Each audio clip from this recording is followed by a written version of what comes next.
United front of ex एनडिएफनिफ्राय directly NDA पार्टिखौ जोङो सापर्ट होनाय जाबाय। जायनो बिटिसि गभर्नमेन्टआव रुलिं गभर्नमेन्ट जानानै दं बिथांमोनखौनो जों डाइरेक्टलि सापर्ट होनो होननानै जों फैदों। मानो होनोबा गभर्नमेन्टनि गेजेरजों जोंहा फोथायनाय दङ जोंनि हाग्रामा सरकार हिसाबै बा मानगोनां हाग्रामा सारखौ जे जोंनि आद्रा थानाय खामानिफोरखौ निस्सय हाग्रामा सारा मावफुंगोन आरो जोंनो मोनसे खोथा होदों जे जोंनि बेसेबांनाखि केसफोर दङ बेखौ उइथड्र खालामनायाव बेजों लोगोसे रिहेबिलिटेसननि सायाव मोनफुंनांगौनि सायाव बिनि गेजेराव आरो एक्स ग्रेसिया बेफोर आरो बिनि गेजेराव जोंहा गोबांथार मुंख्लं जालांनायफोर दङ बिथांमोननिबो दिनैहाय जेबो मोनफुंजोबनो हायाखै आरो बिथांमोनखौ मान होनो आरो सिबिनो थाखाय दिनैसिम जोंहा मोनसे बिथा जायगा गैया।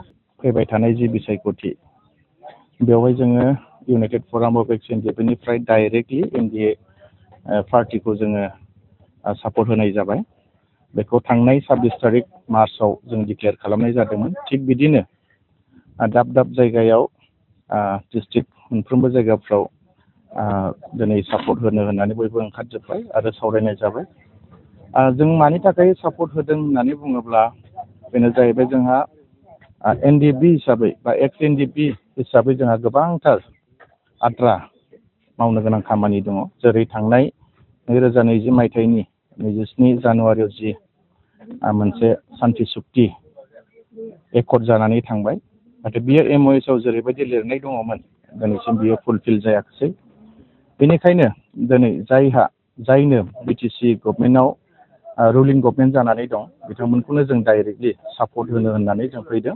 मानो होनोबा गभर्नमेन्टनि गेजेरजों जोंहा फोथायनाय दङ जोंनि हाग्रामा सरकार हिसाबै बा मानगोनां हाग्रामा सारखौ जे जोंनि आद्रा थानाय खामानिफोरखौ निस्सय हाग्रामा सारा मावफुंगोन आरो जोंनो मोनसे खोथा होदों जे जोंनि बेसेबांनाखि केसफोर दङ बेखौ उइथड्र खालामनायाव बेजों लोगोसे रिहेबिलिटेसननि सायाव मोनफुंनांगौनि सायाव बिनि गेजेराव आरो एक्स ग्रेसिया बेफोर आरो बिनि गेजेराव जोंहा गोबांथार मुंख्लं जालांनायफोर दङ बिथांमोननिबो दिनैहाय जेबो मोनफुंजोबनो हायाखै आरो बिथांमोनखौ मान होनो आरो सिबिनो थाखाय दिनैसिम जोंहा मोनसे बिथा जायगा गैया।